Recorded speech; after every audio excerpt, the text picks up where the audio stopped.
I'm just getting your hands. I don't want to do it right there. I can just smash it with my hand.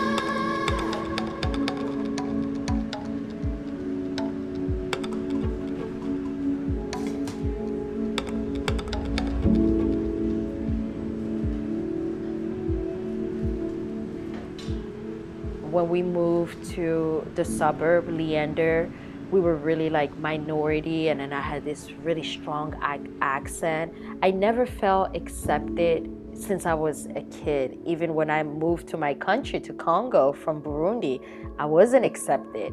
You know, those kids used to beat me up, tell me to go back to a country that is not even my country. I'm like, what? What's going on?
That we were getting reports that were disappearing, that the Belgians were being tabassés, beaten up.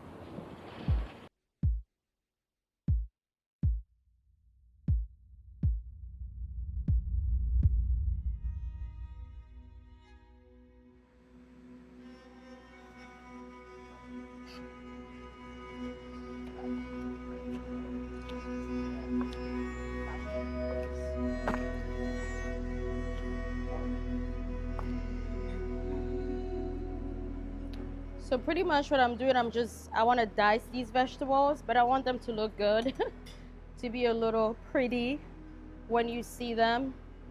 So I'm just kind of like julienning them, and then I'll dice them.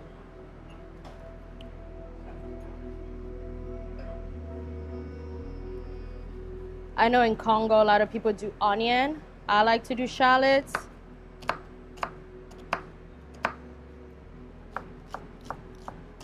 They just have way better flavor. Rice. No, ice. Ice for you, yeah. Yes, thank you so much.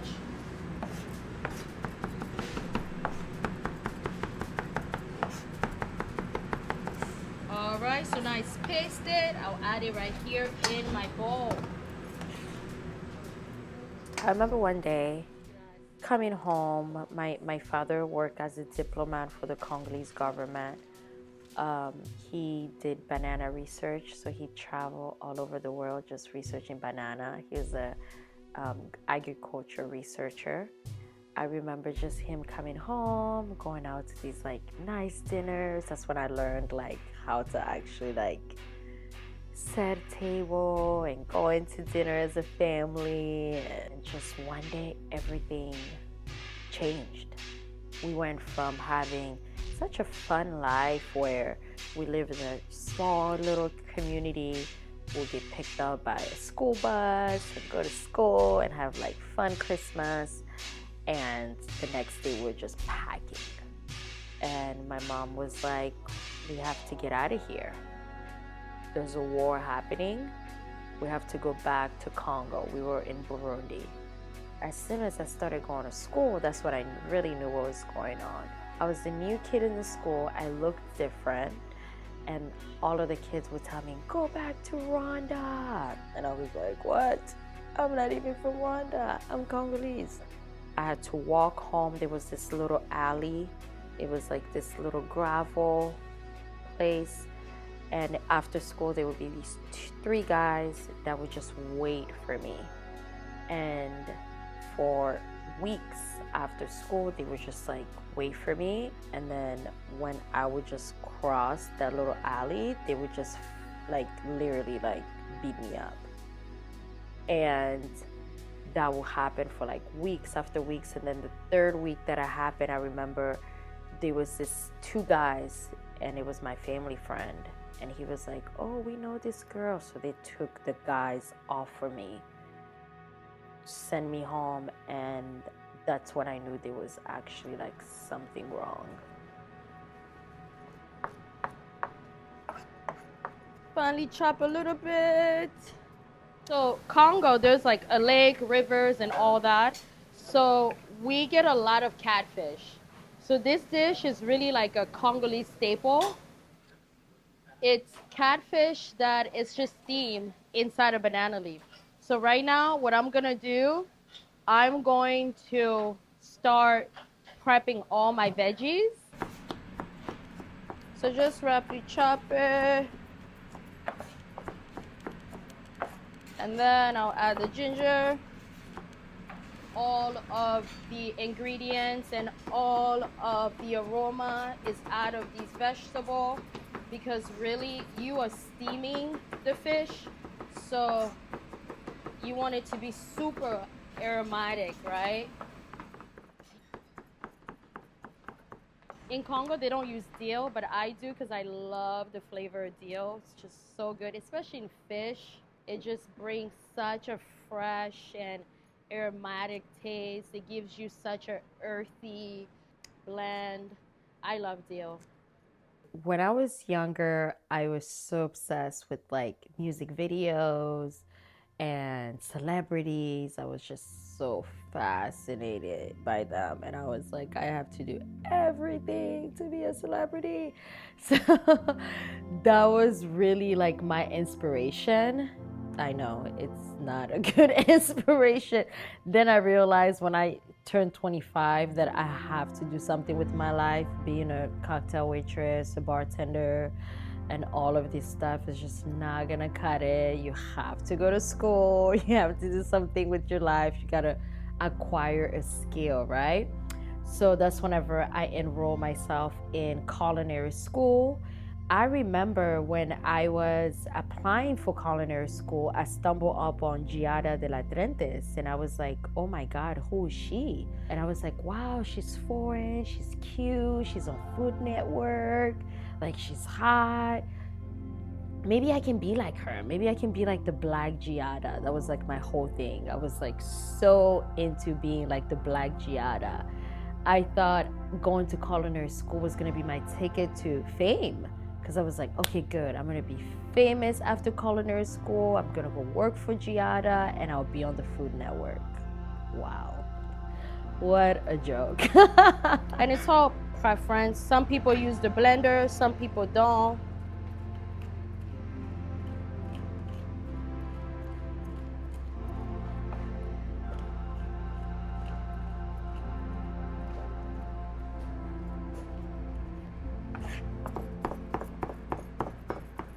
So I'm just gonna continue to chop it.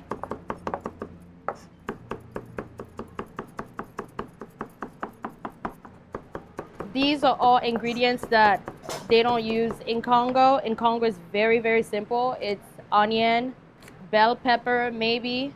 And then you can add a little bit of mint also.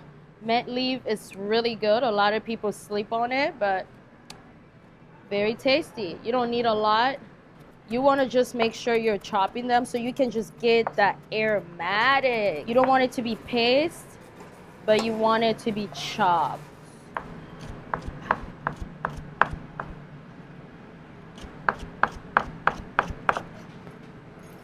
The bottom butt, also, I want some of those as well. I didn't have any friends, so my mom would distract me, and she would sew me these little really cute Bratz doll. And these Bratz doll were actually like Chef Barbies, like I call myself. They were so colorful. I would put pink lipstick on them, and I would just like feed them food. So the little Barbies, I was playing with them. I was just playing with them with my Barbie because I was really lonely. I didn't have any friends. I didn't know anybody in the neighborhood. So I was just like, feed my dolls. And boom, I just saw like somebody just dragging my dad. Like, I was like, whoa, what's going on? And I ran back to my mom and she was like, help, help. She was crying. And that's when I knew that they took him. That's when I started like understanding what was going on. Runengi, just outside Goma, is where many of the million refugees first stopped on the way to the official camps. The sick, the dying and the dead remain. Well, it's crazy. Every day it seems to getting worse. Many deaths already this morning, more than yesterday. It's really horrific here. Well, when you get the hydration pack, you can save them, but also you have to look after them. All of them are running out. Well, one is not enough to save a life, so it's really very difficult. Only the strong are surviving.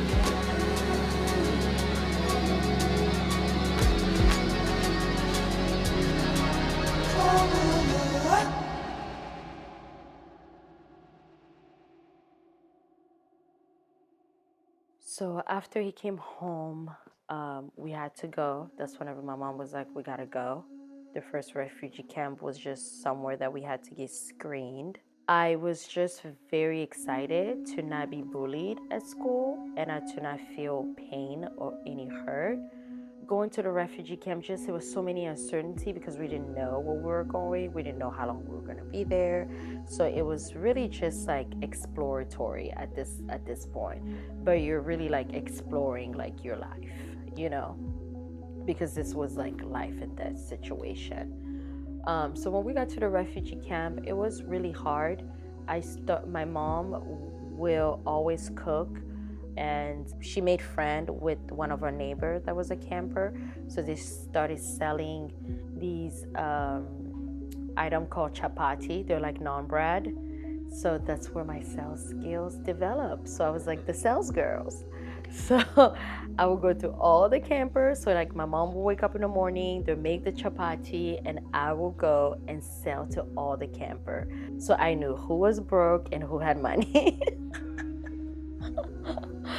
So I would go to like all the campers and be like, chapati, chapati, chapati. I love celery. I use celery in everything, so I'm gonna add celery in it too. It's just such a great mirepoix that brings so much flavor to food. Also, a lot of people sleep on it, but Jenni doesn't.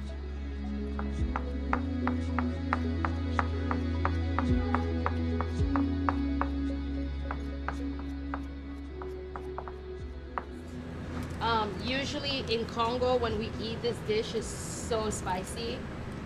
And then you cook the banana, you cook actually plantain inside the fish.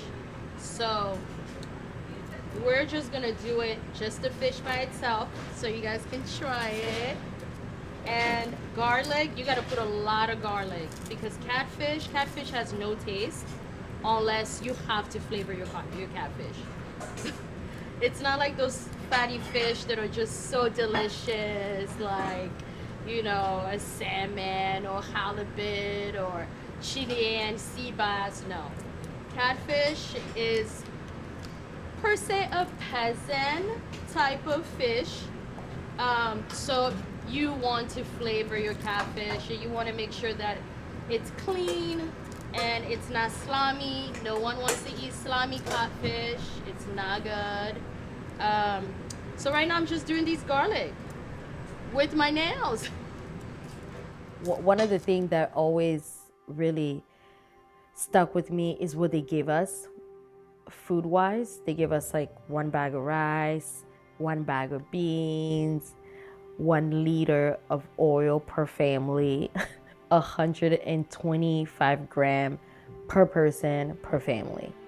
So like most of the campers would like put like all their 125 grams of meat every week together, and they'd be like, okay, this family can eat this because it was just not that much food, because it's meat. And then the next week, some other family will eat it.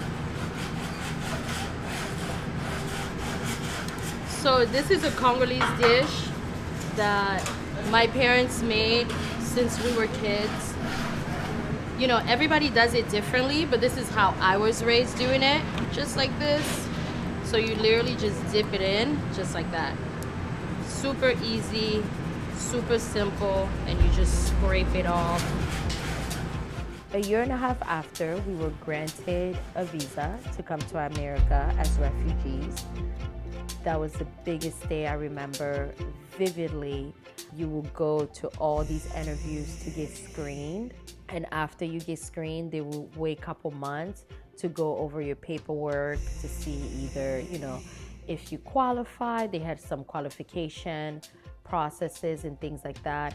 And then they'll come up with a list to tell you if you're going to America or not. And I remember landing in JFK. I felt like life has just started. I felt free. It was just like this feeling of, yes, we have made it. And I just saw all the lights and all the people. You know, we've seen like America in movies, and while we were in the refugee camp, we had school, you know, that teaches about America. And like really living it was so surreal.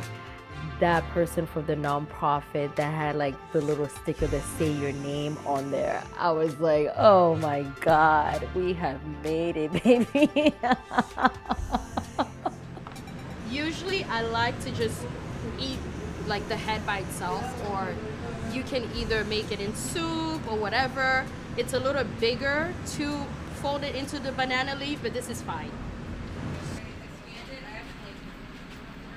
So you just want to put butter on the banana leaf. Just make sure, pack it in there. You don't waste food, guys. Even butter is expensive, okay? You do everything with love, you be joyful, and you're gonna hope for the best. And everything starts with love. We were created by love. We all together by love. Food is love. You break bread is love. God show us who He is by sharing His love. Grace is love. Is doing everything with love. I struggle to also do that every day because I'm human, but I thrive to do everything that I do with love.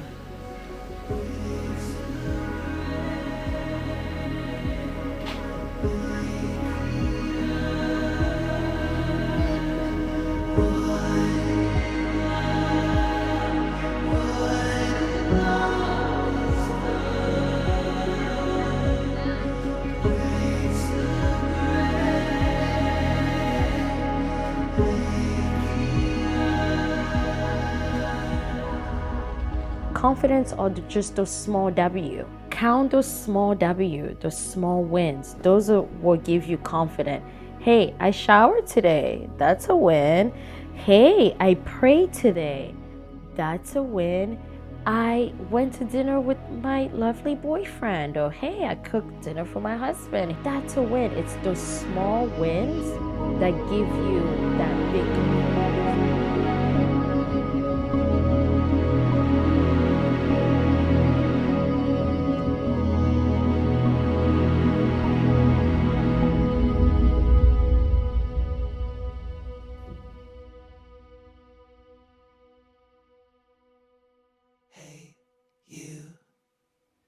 You wanna see me work? Yeah, you do. I'll hit you where it hurts. You don't wake up and just have this like huge confidence, right? You don't wake up and be like, oh, I'm Kim Kardashian, I'm this, I'm that. It just doesn't happen. It's those small wins that compound and you become that person. You have to be so good to you in order to be good to others.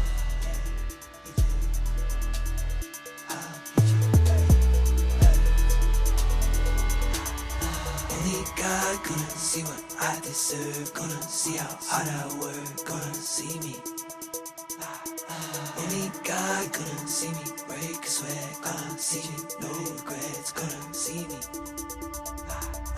Only God gonna see what I deserve. Gonna see how hard I work. Gonna see me. Only God gonna see me break a sweat. Gonna see me, no regrets. Gonna see me. Only God gonna see what I deserve. Gonna see